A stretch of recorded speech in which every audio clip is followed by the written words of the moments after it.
Okay, the wisdom talk today we still in the series of 38 blessings of life. Now, today we are at the 29th blessing. What it is? The topic today is valuing a righteous monk. Wow. So this you may feel wonder why to value a righteous monk would be good for your life, would be the blessing for your life. So we will share and discuss this topic in the wisdom talk. And you might have a question: who is a righteous monk, or why do I have to value them? So I will share in this wisdom talk too. Let's go. Um, Information for this blessing, I got it from Tipitaka, which is the Pali Canon of Buddhism. Is in the chapter called Mangala Sutta, Khuddaka Nikaya. It is the minor collections discourses of the Buddha, and I read it and bring that information and apply to share to you today. Apply to the modern world. Okay, and then for the next slide, like I said before, oh, you see, the girl, she has a question. You might have a question too. The question for the topic today, you may have who and why. Who is a righteous monk? Who is he? Who is him? Why do we have to value them? Why? Why value them make me lucky? Why value them will be the good thing for my life? So see, let me give you some information first about who is a righteous monk. Before the righteous monk, okay, I will start with who is a monk like me. The, I'm wearing yellow robe. I am a monk uh, of Buddhism. But what the monks do? What is the main job, the main purpose of being a monk? Okay, a monk is a man who live away the mundane life and seeking the way to purify themselves for enlightenment. So as a monk, we we are in another world, another way of practice because we see that the mundane world is the world of suffering, the world of pain, of defilement, of unhappy. The happiness you found in your life is impermanent. Like now you have a good family, but do you know what's gonna happen to you tomorrow? But about family because your um like your beloved one might be injured or might be killed or it is just for example. So happiness in the mundane world is impermanent. You have money right now, tomorrow, how are you gonna know that you can keep all money with you? You might be somebody might steal your money too. That's just for example. But among we live away and we see that this is not the good way, but we try to find inner peace, inner happiness, which is the true happiness of life. This is a monk, that's me. And for if a monk have practiced or purified themselves more and more and read and learn of what the Buddha teach more and more, he has experience in what Buddha teach and from uh, practicing. So we can call them a righteous monk. A righteous monk does not physically or verbally abuse to anyone, but he possesses inner peace resulting from practicing discipline, meditation, and wisdom. A righteous monk serves as a good role model for every human being. So righteous monk is mean a monk who has a high experience in purifying themselves or learning what the Buddha teach, and then he bring what he found, what he learned to share to you, to the human, for what? To find happiness, to know what is the true happiness in life, to help the world, to bring peace to the world. Yes. I'm practicing to be a righteous monk too. Okay, and next slide. Okay.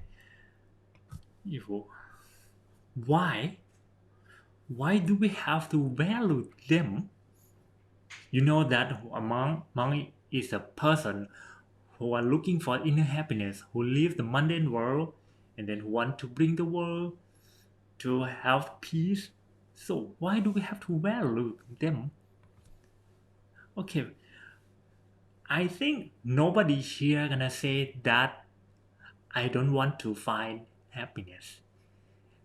I think everybody must say I would like to find happiness in my life, right? So, like I said before, a a righteous monk, is a person who can bring you to see about the meaning of happiness, mundane world, or the spiritual or the truth of happiness.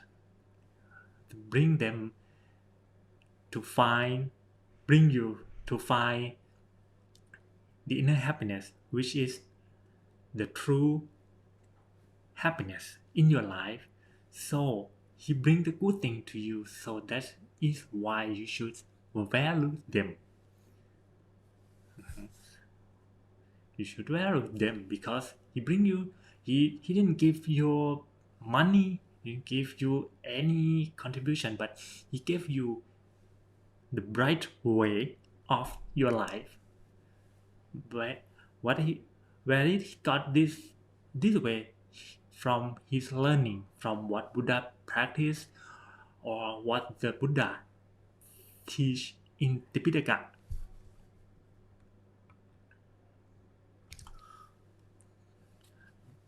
What the Buddha said about happiness. The Buddha, he confirmed that, okay, monks, there are two kinds of happiness. What two? The happiness bound with acquisitions and the happiness without acquisitions. Of these two kinds of happiness, the happiness without acquisition is foremost.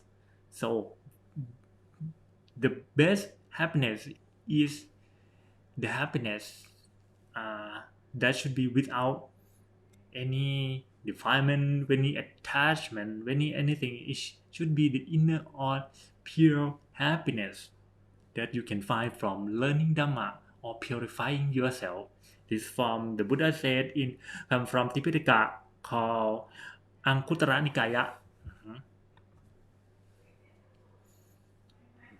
The next one, how you can value him or value a monk, how you can value them. So, just for example, you can pay him a visit. Go visit him. Says come to visit him. In the Buddhist society or Buddhist country, there's gonna be a lot of temples, and in every Buddhist holiday, the villagers of Buddhists will come to the temple to visit the monk, to talk to them, and sometimes to donate, to pray, to do some religious activities together, and learn Dhamma from them too.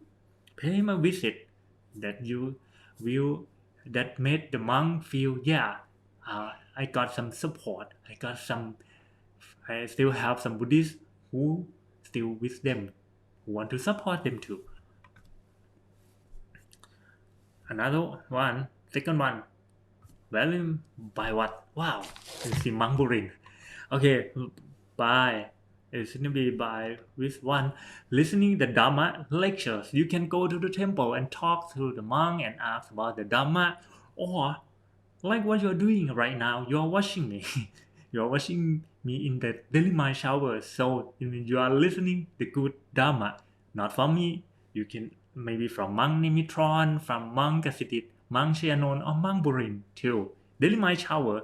It means you are listening the Dharma lecture. This could be the way of support monk. Third one. The third one. Wow.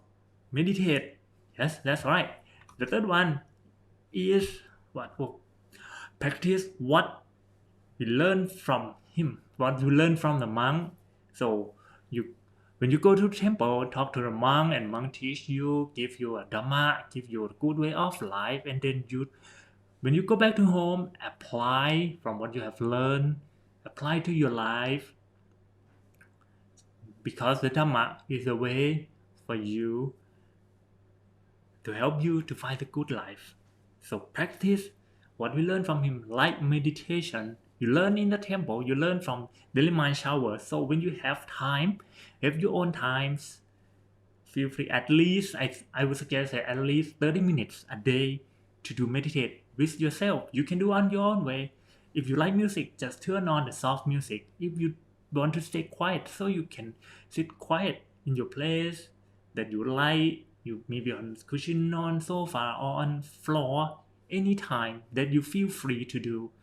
So you can apply to your life for what we have learned. So and don't worry because somebody might feel Dhamma is so difficult. Yes, sometimes if you feel so difficult, you can what you for me, like me too. When I read Tipitaka, some chapter is very difficult, so it might take time. So I have to reread again and again. You have to listen and again. Try a little more to read, to consider, to understand them. And at the beginning, you might be able to understand at all. It takes time. Read, learn a little more.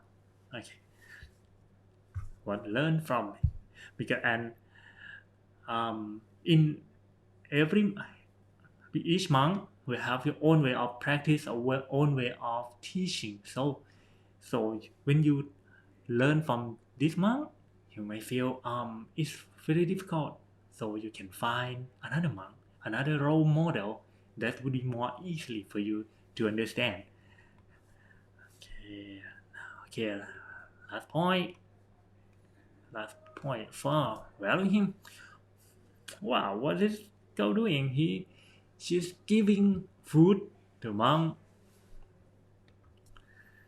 support him with necessities. Maybe like for example, you donate to MMI. Yes, just for example, actually, actually to support the monk, you not only the money, but you can support monk by serve them, help them. Like maybe you can join, you can put your energy to build the monk residence, to clean the temple. You can use your body. You, uh, money is just only one thing that you can support, but not the whole thing. Key advantage from valuing a righteous monk. If you value a righteous monk, what are you gonna get? What's gonna happen to you? This this is just examples. You will be remind your awareness. So because you will know about the real of your life, not follow the attachments or defilement. You know the way to maintain you to to and among the bad surrounding, because this is the main idea of Buddhism. You have to be awareness is very important. Not to follow your defilement, you have to know defilements, know the suffering, know the truth of life. So you will be reminded to your awareness. The second one, you use values among, because among will inspire you to do good deeds, right? Because he's a role model to do good things, so you feel, yeah, he is a role model, so you can follow them to do good things like teaching meditation or sharing dhamma, sharing your loving kindness to others. Third one, aware of negligence. So when you learn the dhamma from monk, the one thing that the Buddhist dhamma teach you about your life is be aware of negligence, because if you're careless to your life, so your mind will follow, your life will follow with the defilements, with the bad surrounding. Be aware not to follow, not to go on negligence or careless thing. The fourth one, your body and mind will be clear and bright, right? Because you bring your dhamma, bring the happiness to clean your body, clean your mind, like you are washing and meditating with daily mind shower today. Last one, if you will easily reaching in happiness like meditation. Okay. Yes. And okay, thank you very much for the wisdom talk today